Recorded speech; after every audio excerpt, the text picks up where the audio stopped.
Good evening बच्चों। इस video में हम लोग अर्थमेटिक प्रोग्रेशन के एक्सरसाइज 5.2 हम लोग पढ़ेंगे क्लास 10th का एनसीईआरटी से। ठीक है बाबू, क्लास 10 एनसीईआरटी बुक से अर्थमेटिक प्रोग्रेशन का एक्सरसाइज है बाबू 5.2। ठीक ना, चलिए तो लास्ट तक बने रहिए। ठीक है बाबू, हर क्वेश्चन को हम सॉल्व करेंगे बाबू और आपको परेशानी नहीं होगी। चलिए आइए देखिए पहला क्वेश्चन, निम्नलिखित सारणी में बाबू, यहाँ सारणी बना हुआ था तो हम सारणी नहीं बनाए हैं क्योंकि डायरेक्ट क्वेश्चन आप देख लेना, बुक देख लेना, डायरेक्ट हम क्वेश्चन को ही हम लिखे हुए हैं। निम्नलिखित सारणी में रिक्त स्थानों को भरिए जहां एपी का प्रथम पद ए है, सर्व अंतर डी है तथा एनवा पद ए एन है। सारणी में दे रखा है, आप देख लीजिएगा, इस तरह से सारणी बनाया हुआ है, इस तरह से करके, ठीक ना। उसमें खाली जगह दिया हुआ है, तो खाली जगह कहाँ दिया बच्चे, ए एन दिया हुआ है। मीन्स कहने का मतलब है बाबू ए एन का वैल्यू ज्ञात करना है और एन का मान कितना बच्चे 8 है। ठीक है, तो देखो एक तो हम जानते हैं, इसका फॉर्मूला जानते हैं जो कि हम यूज करेंगे फॉर्मूला का। बाबू देखो, चलो यहां बनाते हैं। जैसे हम जानते हैं फॉर्मूला यूज करेंगे बच्चे, जैसे ए एन इधर से करते हैं, A N equal to formula बताइए आप लोग, N sorry A plus N minus 1 into D formula होता है ना बाबू। अब यहां लिखेंगे एन का वैल्यू कितना रखना है, 8 रखना है, तो एन के बदले में 8 कर देंगे बाबू। ए का वैल्यू देखो बाबू दिया हुआ है 7 है, प्लस में एन का वैल्यू 8 माइनस में 1 इंटू डी का वैल्यू दिया हुआ बाबू 3 दिया हुआ है। देन हो जाएगा बच्चे 7 हो गया, प्लस में 7 इंटू में 3 हो गया। और देखो 7 3 जा 21 हो गया, 21 में 7 ऐड करेंगे तो निकल कर आ जाएगा बाबू 28 निकल के आ जाएगा, यानी A8, यानी 8वां पद जो होगा बाबू एपी का 8वां पद कितना होगा बाबू 28 होगा इस क्वेश्चन के अकॉर्डिंग। इसको दूसरा तरीका से कैसे बनाएंगे देख लो, निकालना है बाबू कितना, 8वां पद निकालना है, तो A8 इक्वल टू, याद करो हम बताए हैं ए प्लस 8वां पद है ना बाबू, यहाँ 8 होगा तो 7 इंटू डी करेंगे, यानी डी से मल्टीपल करेंगे। ठीक बाबू, यहाँ 8 होगा तो 1 कम करके मल्टीपल करना है, इसी को ना बताए थे बाबू। ठीक है, चलो देख लो, ए का वैल्यू देखो 7 है बच्चे, प्लस में 7 इंटू डी का वैल्यू देखो बाबू 3 दिया हुआ है, 3 पुट करो आप, 7 प्लस में 21 इक्वल टू हो जाएगा बाबू 28 हो जाएगा। 8वां टर्म आ जाएगा बाबू 28, या यहाँ से भी 28, दोनों में से आप किसी को भी लगा सकते हो, कोई दिक्कत नहीं है। ठीक बाबू, ठीक है। नेक्स्ट क्वेश्चन देखते हैं।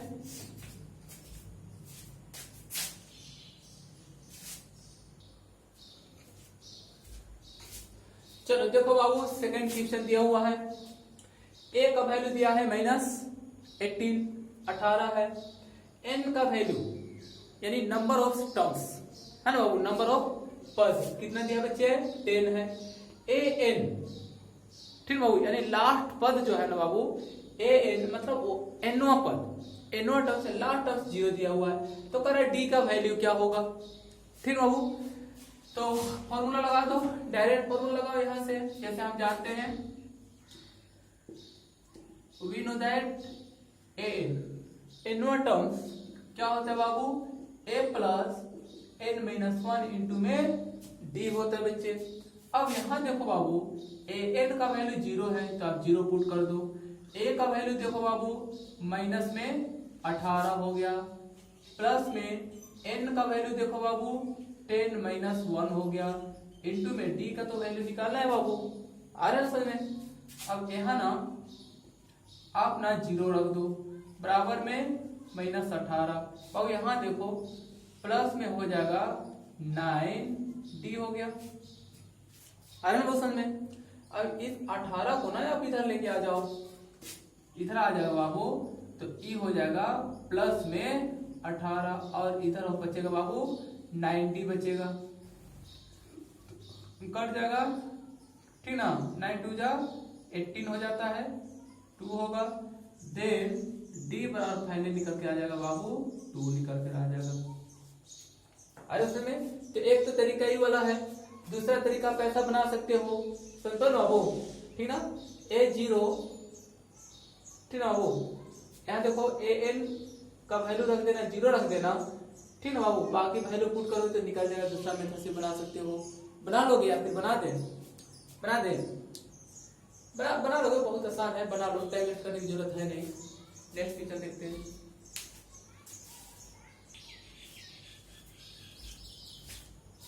देखो बाबू दूसरा सवाल, ठीक ना। निम्नलिखित में सही उत्तर चुनिए और उसका औचित्य दीजिए, ठीक है, उसका रीजन बताइए, ठीक है। देखो क्या है पहला क्वेश्चन, एपी बहु 10 7 4 बहु एपी में रखा हुआ है, ठीक ना। इसका क्या है 30वां पद क्या है, तो बड़ा आसान है, आप आराम से बना सकते इसको। देखो तो इसमें अगर आप सॉल्व करोगे बाबू तो ए का वैल्यू पहले लिखो, ठीक ना। यहां से लिखते हैं, ए का वैल्यू 10 होगा, बी का वैल्यू कितना होगा बाबू, 7 में से 10 घटा दो आप। अरे वो सब 7 से 10 घटाओगे तो कितना बचेगा, -3 होगा। और n का वैल्यू कितना पद निकाला है बाबू, 30वां पद है, तो n का वैल्यू 30 हो गया। अरे वो सब में तो आप फॉर्मूला रखो बाबू, 30वां पद है ना, तो डायरेक्ट रखते हैं a n इक्वल टू हो जाएगा a plus N D, sorry N D नहीं, n-1 डी, n-1 डी। अरे उस समय अब यहाँ a कितना रखना है 30, अब a का वैल्यू देखो बाबू कितना है 10 है, प्लस में n-1, अरे उस समय यानी 30 30 -1 इंटू डी का वैल्यू -3 हो जाएगा। चलो देखते बच्चे, 10 प्लस कितना होगा बाबू 29 इंटू -3 हो जाएगा। चलो देखो तो ठीक ना, 9 त्रिका 27 हो गया बच्चे, 3 दूनी 6 8 2 8, लेकिन देखो प्लस माइनस 10 हो गया बाबू। 87 से 10 माइनस होगा बच्चे तो बचेगा -77, ये हो जाएगा बच्चे A30 का वैल्यू हो जाएगा। और ऑप्शन में दिया हुआ है, ठीक ना बाबू, तो उसमें कौन सा ऑप्शन होगा, कौन सा आंसर होगा, ठीक ना, आप देख लीजिए कौन सा नंबर में होगा, आंसर हो जाएगा, ठीक है। नेक्स्ट क्वेश्चन देखते हैं।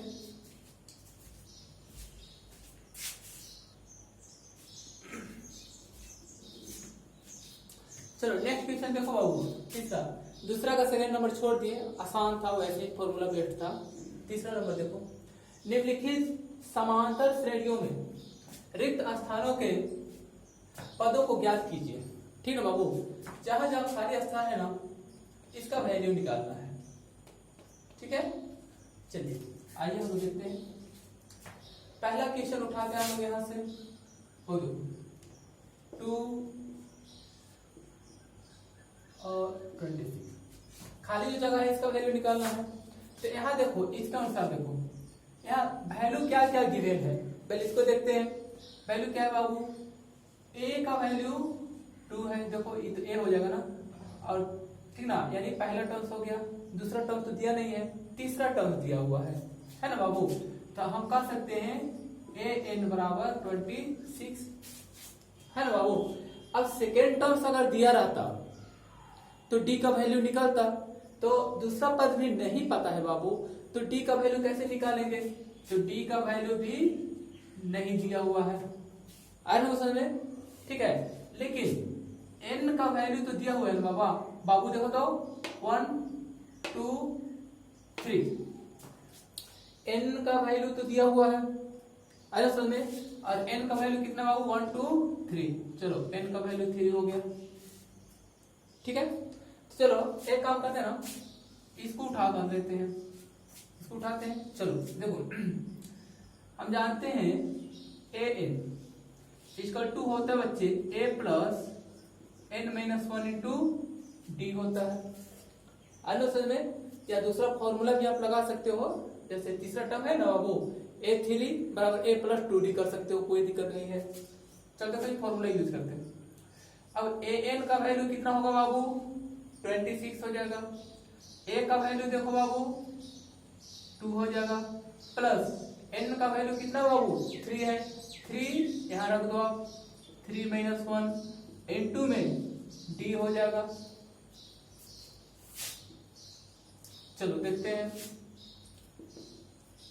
26 इक्वल टू 2 प्लस में हो जाएगा बाबू 2d हो गया, 2 किधर लेके आते हैं तो 26 माइनस 2 इक्वल टू 2d हो जाएगा बाबू, और इसको सब्ट्रैक्ट कर लो तो 24 2d हो जाएगा, इससे कैंसिल हो जाएगा 12, सब फाइनली d इक्वल टू 12 हो गया, है ना बाबू।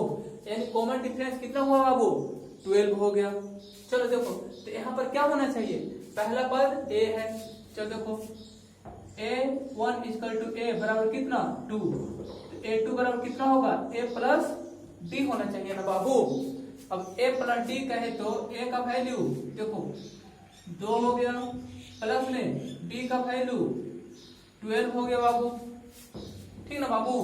तो बचा कितना 14, यानी a2 यानी दूसरा टर्म जो होगा बाबू ये कितना होगा यहाँ पर 14 होगा।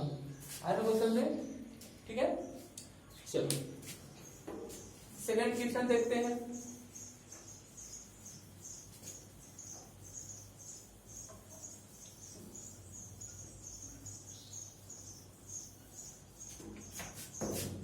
चलो सेकंड क्वेश्चन देखते हैं। सेकंड क्वेश्चन दिया हुआ बाबू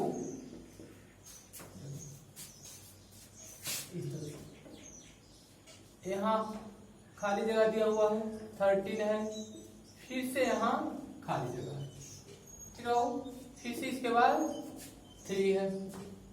तब पहला टर्म्स निकालना है, मीन्स a का वैल्यू निकालना है। देखो बाबू a का वैल्यू नहीं है, सेकंड टर्म्स दिया हुआ है, दूसरा पद दिया हुआ है, और देखो तीसरा पद नहीं है, चौथा पद दिया हुआ है। अरे बस में तो एक काम करते ना, फॉर्मूला लगाते हैं, और देखो a2 कितना दिया हुआ है 13 है, अरे बस में, और a2 को आप क्या लिख सकते हो बाबू, ये पहला टर्म क्या है a होगा, a प्लस d हो सकता है बराबर में 13 होगा बाबू। a2 यानी दूसरा टर्म कितना है 13 है ना बाबू, और a2 को क्या लिख सकते हो, दूसरा पद क्या हो सकता है a प्लस d, यानी पहला पद में यदि आप d को जोड़ोगे तभी तो दूसरा पद निकलेगा बाबू, है ना, बराबर में 13 हो गया। सेकंड वाला देखो 1 2 3 4 चौथा पद दिया हुआ है, यानी a4 दिया हुआ है बाबू 13, अरे उसमें, और a4 को आप कैसे लिख सकते हो बाबू, ठीक है बाबू, a प्लस 4 है ना बाबू, तो 3d बताए ना बाबू लिखने के लिए, बराबर में 13। एक काम करो बाबू, इसको इक्वेशन 1 कर दो और इसको इक्वेशन 2 कर दो, दोनों इक्वेशन के एक साथ इक्वेटिंग कर लो बाबू, फ्रॉम इक्वेशन 1 एंड सेकेंड से हिंदी में लिख देते हैं, समीकरण 1 और 2 से, एक में है बच्चे a plus D equal to में 13 है, हाँ 13 है, यहाँ नहीं देना चाहिए था, यहाँ 3 है ना बाबू, a plus 3d equal to 3 हो गया बाबू, अरे वो में, ठीक है। अब इक्वेशन 1 है बच्चे, इक्वेशन 2 है, चलो कैंसिल, अगर हम माइनस कर देंगे बाबू, अगर हम घटा देंगे तो a वाला कैंसिल हो जाएगा, ठीक है बाबू। चलो माइनस कर देते, यहाँ माइनस हो गया क्योंकि यहाँ प्लस है इसलिए माइनस हो गया, यहाँ प्लस है तो माइनस हो जाएगा बाबू, यहाँ भी कुछ नहीं तो प्लस है बच्चे, इसलिए यहाँ क्या होगा बाबू, माइनस हो जाएगा। चलो देखो अब यहाँ पहले से जो वैल्यू है ना बाबू, मीन्स साइन जो पहले से है उसका वैल्यू खत्म हो गया, ठीक है। तो यहाँ प्लस में ए, ठीक है बाबू, प्लस में ए और माइनस ए, ये तो कैंसिल हो गया।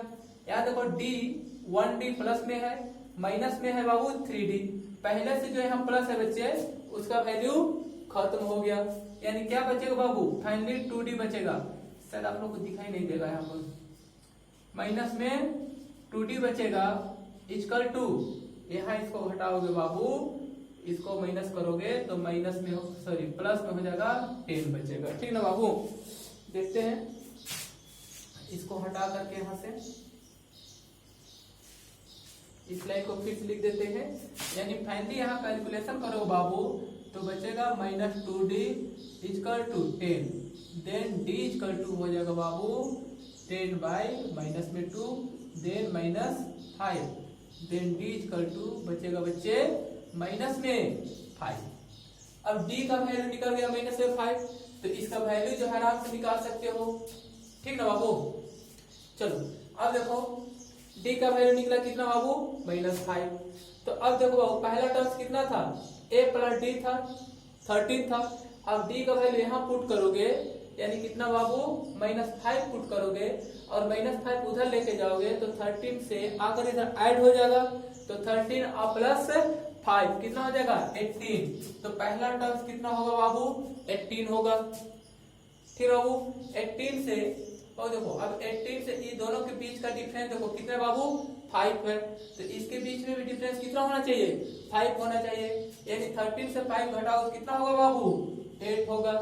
सेकेंड तीसरा टर्म भी निकल गया, अरे वो समय और फिर और देखो ये दोनों का कॉमन डिफरेंस 5 था बाबू, तो 5 पे ना अंतर होगा बच्चे दो टर्म्स के बीच में, तो फिर 8 और 3 के बीच में कॉमन डिफरेंस कितना हो गया, 5 हो गया। अरे वो समय तो यही इसका आंसर हो जाएगा। अरे वो समय या दूसरा तरीका क्या कर सकते हो, d का वैल्यू 1 में रखोगे तो a का वैल्यू निकल जाएगा और वह वैल्यू कितना निकलेगा बाबू, 18 निकलेगा, ठीक है बच्चे। नेक्स्ट देखते हैं, इसकी रेज करते हैं बाबू।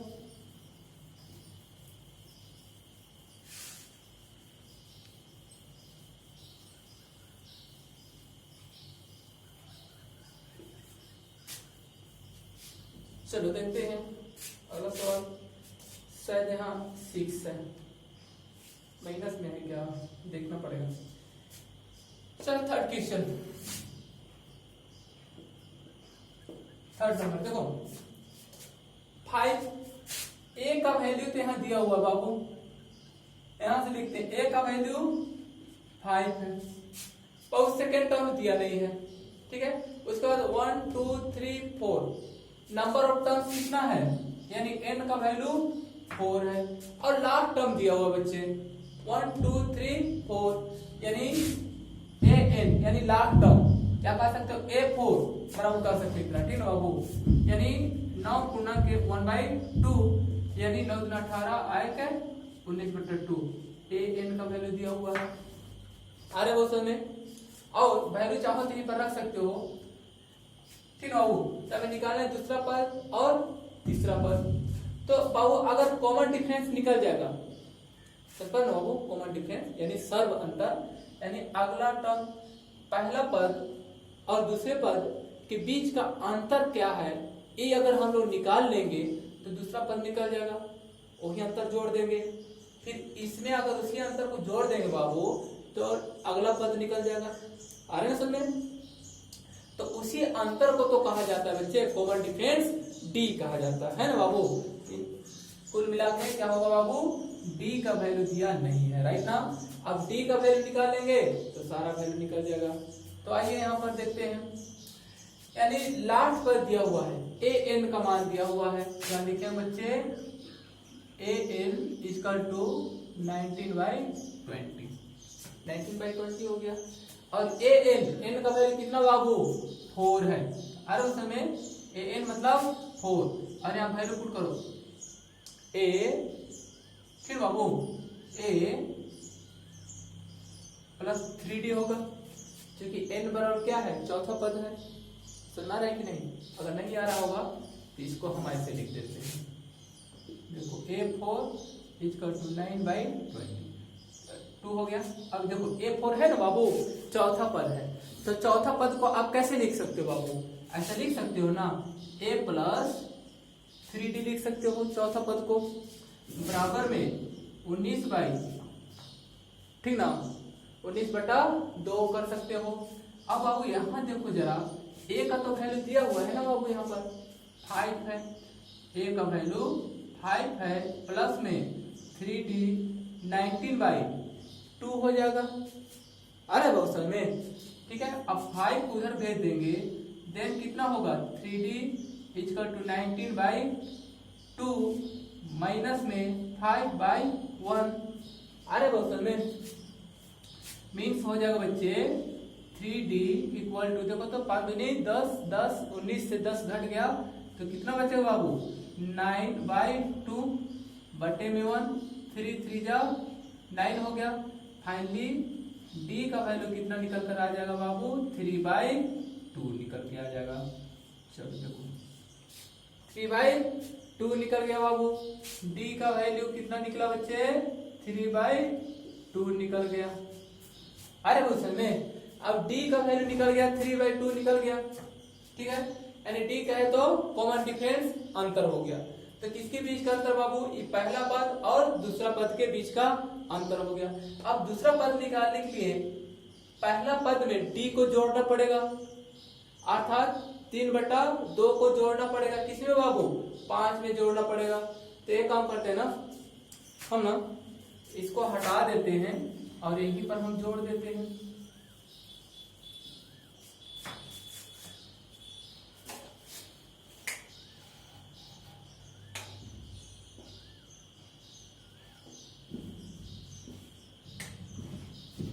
चलो देखो अब ना यहाँ पर, ठीक है, दूसरा पद निकालना है d2, इस पद को निकालना है, तो d2 बराबर a प्लस में d होता है बाबू।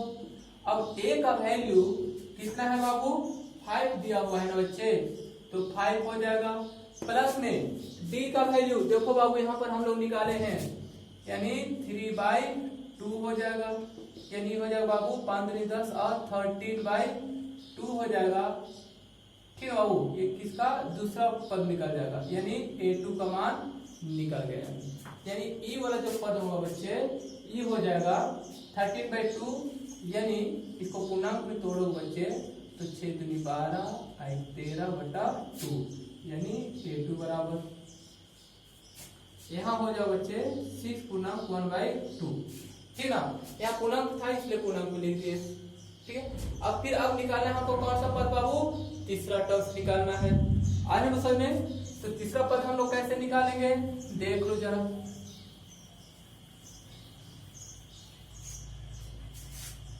तीसरा पद निकालने के लिए देखो पहला दूसरा तीसरा, अब निकालना है हमें तीसरा पद a3। अब a3 के लिए हम कर सकते हैं बाबू a2 प्लस में d कर सकते हैं, यानी दूसरा पद में अगर कॉमन डिफरेंस जोड़ा जाएगा तो वह तीसरा टर्म से निकल आएगा, है ना बाबू। अब देखो बाबू a2, अब a2 का वैल्यू यहाँ निकाल लिया है ना बाबू, 6 पूर्णांक 1/2 या 13/2 होगा बाबू, 13/2 प्लस में d, और d का वैल्यू तो हम लोग निकाले ना बच्चे, यहाँ पर देखो 3/2 हो जाएगा, यानी 3/2 हो गया। देन इसको जोड़ेगा बाबू तो कितना होगा 13 और प्लस 3 हो जाएगा बाबू 16 और बाई कितना होगा बाबू 2 हो जाएगा। देन इसको ना डिवाइड कर दो तो कितना बचेगा बाबू 8 होगा बाबू बच्चे। ठीक है, यानी तीसरा टर्म्स निकल कर आ गया बाबू, कितना हुआ 8 हो गया बच्चे, यानी यहाँ पर जो तीसरा टर्म्स आएगा बाबू कितना हो जाएगा 8 हो जाएगा। फिर इसमें 3/2 जोड़ोगे, अरे उस समय 3/2 जोड़ोगे, ठीक ना, तो 8 में 16, 16 और 3 19, 19/2 आ जाएगा ना बाबू। देखो ये कितना हो जाएगा 19/2 होगा। और इसमें कॉमन डिफरेंस जोड़ोगे अगला पद के लिए, अगला टर्म्स के लिए, तो क्या होगा बाबू 8 में 3/2 जोड़ोगे तो अगला पद आ जाएगा ना बाबू। जैसे देख लो, इसको हटा देते हैं, चेक कर लेते हैं अगला पद कौन सा पद निकालना है, ई वाला अगला पद। तो पिछला पद कितना है बाबू 8 है, प्लस में कॉमन डिफरेंस कितना है बाबू 3/2 है, अर्थात कितना होगा बाबू 8 दूनी 16 बट प्लस में 3/2 यानी हो जाएगा बाबू 19/2 हो जाएगा, होगा बाबू देख लो, यानी 9 पूर्णांक 1/2 देखो यही ना हुआ लास्ट टर्म बाबू। ठीक है, आ रहा है ना समझ में? ठीक, प्रैक्टिस करना जरा आप लोग भी।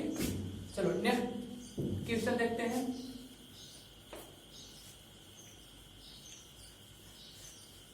फॉर्मूला जरा याद रखना बच्चे, फॉर्मूला याद करोगे बनाना आसान रहेगा, और बुक निकाल लेना, प्रैक्टिस करना जरा।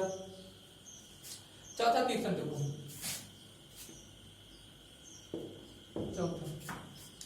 चौथा में देखो बाबू a का वैल्यू दिया हुआ है और भी कितना है बाबू -4 है। उसके बाद देखो a मतलब पहला पद दिया हुआ, दूसरा पद नहीं है, तीसरा चौथा पांचवा नहीं है, लास्ट पद है 6। ठीक है बाबू, क्वेश्चन हम देखते हैं 6 ही है क्या, 6 है, माइनस नहीं है बाबू, सिर्फ 6 है, 6 है। लास्ट पद है 1 2 3 4 5 6, यानी छठा पद दिया हुआ बच्चे, a6 इक्वल टू कितना है बाबू 6 है। अरे समझ, यदि हम लोग d निकाल लेंगे बाबू, अगर d निकल जाएगा तो बाकी सारा टर्म्स निकल जाएगा, क्योंकि इससे पहले वाला टर्म से 1 जोड़ेंगे फिर निकल जाएगा, फिर 1 मतलब डिफरेंस जो है उसको जोड़ते जाएंगे, अगला पद मिलते चल जाएगा। आ रहा है ना समझ में? तो एक काम करते ना, यहाँ निकाल लेते, देखो a6 यानी छठा टर्म्स। आप छठा टर्म्स को कैसे लिख सकते हो बाबू, आप ऐसे लिख सकते हो ना, a प्लस 5d बराबर में देखो कितना दिया है बाबू 6 दिया हुआ है, a का वैल्यू -4 है, प्लस में 5d इक्वल टू 6 होगा बाबू। इसको भेज देते उधर, तो ये हो जाएगा 5d और 6 प्लस में 4 और 5d इक्वल टू 10 हो जाएगा, और 5 दूनी 10, फाइनली d बराबर कितना होगा बाबू 2 निकल जाएगा। तो बड़ा आसान है, जब d बराबर 2 निकल गया तो अब यहाँ सब कर सकते हो। देखो -4 में 2 जोड़ेंगे तो -2 होगा, -2 में 2 जोड़ोगे ठीक है बाबू तो 0 होगा, 0 में 2 जोड़ोगे 2 होगा, 2 में 2 जोड़ोगे 4 होगा, 4 में 2 जोड़ोगे 6 आ जाएगा। क्या आ रहा है समझ में? ठीक है, तो कॉमन डिफरेंस निकाल लेते हैं और पहला टर्म में टर्म्स बाय टर्म्स जोड़ते जाएंगे, अगला पद क्या होगा बाबू निकलते चला जाएगा। ठीक है, चलो नेक्स्ट क्वेश्चन देखते हैं 5 नंबर, इसको रेज कर दें।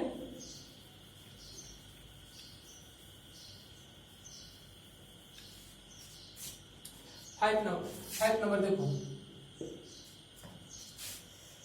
देखो पहला पद नहीं दिया हुआ है, 1 2 3 4 5 6, पहला पद है क्या नहीं है, यानी a का मान नहीं दिया है, दूसरा पद दिया हुआ है, ठीक है, यानी a2 का मान दिया हुआ है, a2 का मान दिया है बच्चे 38 है बाबू।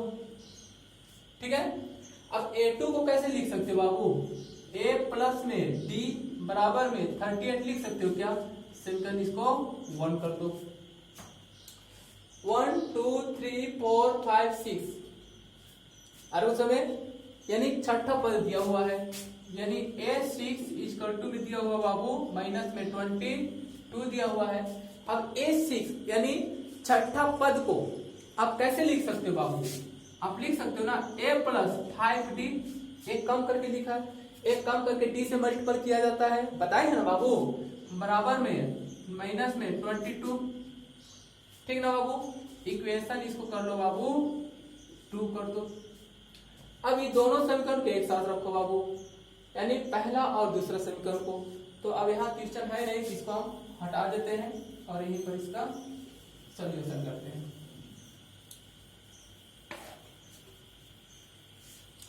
चलो देखते हैं बाबू, ठीक ना, आप लिखोगे समीकरण 1 और 2 से, एक में है बाबू a plus D equal to में 38, दूसरा है बाबू a plus 5d equal to minus में 22।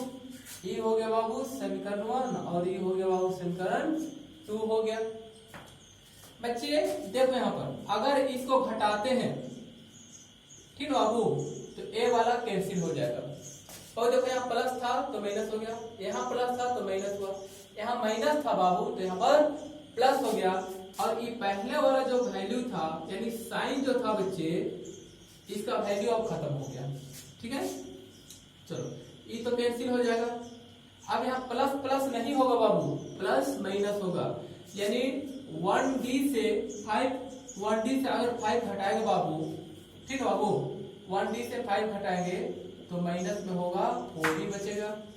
अब यहाँ देखो प्लस प्लस हो गया बाबू, बराबर में इसको ऐड कर दो ना, प्लस प्लस है तो माइनस नहीं रहा है अब। अरे सुने 8, ठीक ना, 8 से 8 में 2 जोड़ेंगे तो 10 हो जाएगा। ठीक है बाबू, 3 2 5 1 इतना 7 हो गया। ठीक है, और यहाँ काट ही देते हैं यहाँ पर 15 चौका 7, यानी डी का वैल्यू जो होगा बाबू माइनस 15 हो जाएगा। डी का वैल्यू निकल गया माइनस 15। अरे वो समझे, अब डी का वैल्यू समीकरण 1 में डाल दो आप तो ए का मान निकल जाएगा, या यहाँ 38 से इसको घटा दो, 38 से, ठीक है बाबू, अंतर कर दो तो यहाँ निकल जाएगा। या आसान तरीका है, डी का मान समीकरण 1 में रखने पर डी का वैल्यू समीकरण 1 में रखते हैं बाबू। तो 1 का है बच्चे, यहाँ पर है देख लो आप, a प्लस में d इक्वल टू में 38, a का a ही रहेगा, d का वैल्यू माइनस 15 इक्वल टू में 38, इसको उधर भेज दो तो a इक्वल टू 38 प्लस में 15 हो जाएगा, यानी a का वैल्यू, अब इसको जोड़ दो, 8 5 13 हो गया, 4 1 5 53, a का वैल्यू 53 हो गया बाबू, और d का वैल्यू माइनस, ठीक है बाबू, 15 हो गया। अब यहाँ हो जाएगा बाबू 53 हो गया, ठीक है बाबू, 53 से 15 घटाएंगे तो यह आ जाएगा, फिर इसमें से फिर 15 घटा दो आप, है ना बाबू, अंतर जो है, ठीक है, तो अगला पद मिलेगा, मतलब जोड़ना था लेकिन माइनस साइन क्या है, माइनस है, इसलिए घट जाएगा। ठीक है बाबू, तो यहाँ 3 हो जाएगा, 3 से 1 घटा तो 2 बचा, फिर से 15 माइनस कर दो आप, ठीक है बाबू, 13 से 5 घटा दो 8 बच गया, 8 हो गया बच्चे। फिर अब यहाँ ऐड करेंगे, ठीक है बाबू, यहाँ, ठीक है बाबू, 15 से 8 घटा दो आप, कितना बचेगा, -7 बचेगा, ठीक ना, फिर 15 करोगे तो 22 हो जाएगा, यही सब क्या हो जाएगा बाबू, आंसर हो जाएगा। ठीक है, फिर देखते हैं अगला क्वेश्चन बच्चे।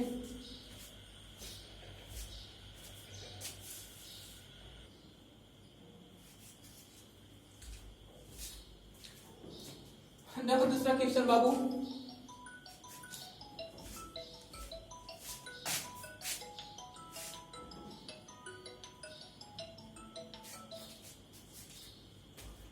देखो तो नेक्स्ट क्वेश्चन बाबू, ठीक है, कर बच्चे, चौथा नंबर 3 8 13 18 डॉट डॉट डॉट का कौन सा पद 78 है।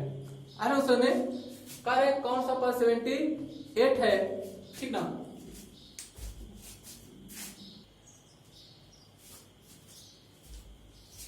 चलो देखो तो बाबू क्वेश्चन चौथा नंबर 3 8 13 18, ठीक है बाबू, यहाँ फिर और भी है यहाँ, ठीक है, इनफाइनाइट सीक्वेंस में है, ठीक है, और जो कि एपी में है, का कौन सा पद 78 है, कौन सा पद 78 है, टर्म्स की संख्या पूछ रहा है।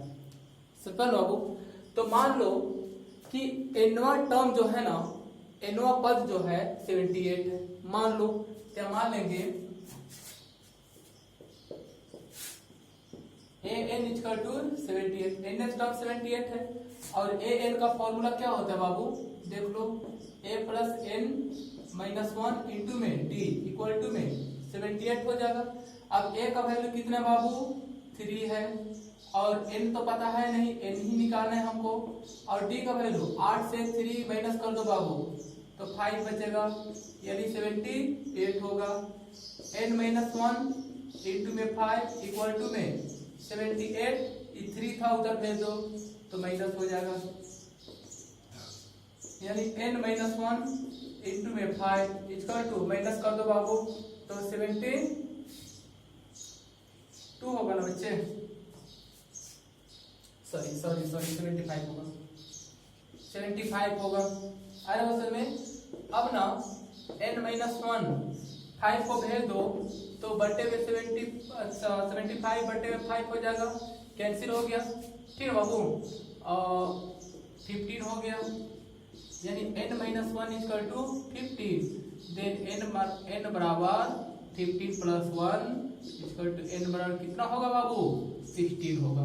तो बाबू ध्यान दो यहाँ पर 16वां पद जो होगा बाबू, ठीक ना, n बराबर कितना है 16 यानी 16, समझ में बाबू।